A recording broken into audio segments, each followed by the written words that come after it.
Mr. P. Chidambaram, 10 minutes. Mr. Deputy Chairman, sir, I'll take less than 10 minutes. My colleague, Mr. He's come. Mr. Sybil will take the rest of the time. Sir, we have a Citizenship Act in this country. It recognizes citizenship by birth,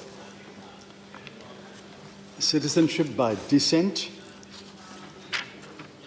citizenship by registration, citizenship by naturalization, and citizenship by incorporation of territory. These are universal, but I'll be very brief, he will speak. These are universal principles. Now this government is introducing a new category called citizenship by arbitrary executive fiat, and is asking this Parliament to support the government in passing what is patently an unconstitutional law. My friends have spoken about it, others will speak about it. We are elected representatives of the people. The Constitution has asked us, in the first instance, to judge the constitutionality of a bill. We can't pronounce on the constitutionality, but we have a responsibility to pass what is constitutional. Not all of us are lawyers. In fact, not all of us should be lawyers. We should be from every walk of life. And from every walk of life, we must bring our collective wisdom and common sense to say, is this constitutional or not? What are we doing in this house? What we did in the other house and what we are doing in this house is abdicate our primary responsibility in favor of another of the three entities and organs of the Constitution. What we are doing, you're pushing the issue to the lap of the judges. You think it will stop here? It will not stop here. It will eventually go to the judges. And the judges are respectable people, but they're unelected judges. Unelected judges and unelected lawyers will ultimately decide whether what we do is constitutional or not. This is a slap on the face of Parliament. Parliamentarians are being asked to do something unconstitutional, and then the baby is passed on to the judiciary, and in the judiciary, lawyers and judges will decide what you have done is constitutional or not. Knowing this is unconstitutional, I'm afraid this government is ramming through this bill in order to advance its Hindutva agenda. This is a sad day. Thankfully, they're not amending the Constitution. They're only making a law. And I'm absolutely confident and absolutely clear in my mind, this law will be struck down. Sir, I have a few questions. And I want to know who in the government found answers to these questions.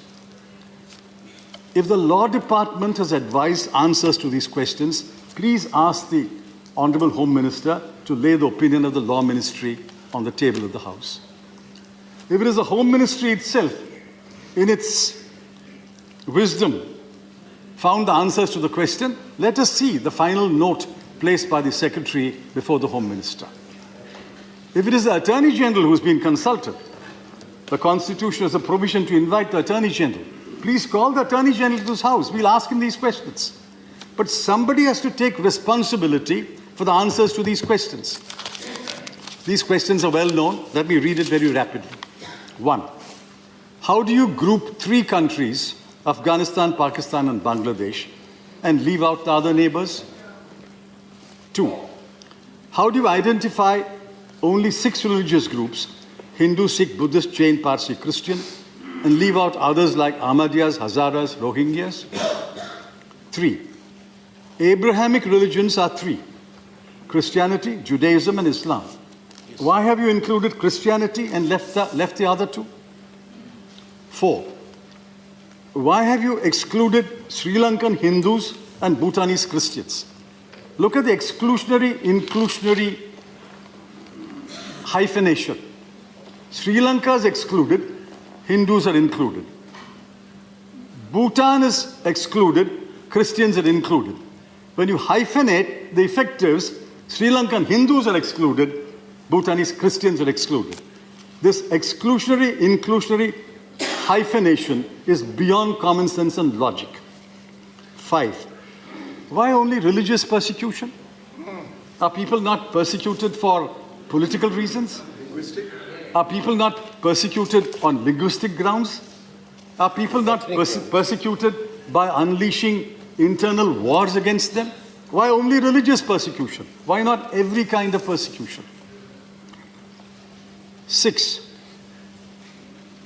Does or does not Article 14 of the does not the bill violate the 3 fundamental elements of Article 14 of the Constitution? First, equality before law. Unequals cannot be treated as equals. 2, unreasonable classification or irrational classification. And then there's a third element which most people forget. Judge-made laws added a third element. Even if unequals are not treated as equal or equals are treated unequally, even if the classification is reasonable, it can be struck down on the ground it's arbitrary. Arbitrariness writ large on the face of this bill. Now, I want to know who gave answers to these questions. இது போன்ற செய்திகளை உடனுக்குடன் தெரிந்து கொள்ள follow news தமிழுடன் இணைந்திருங்கள்.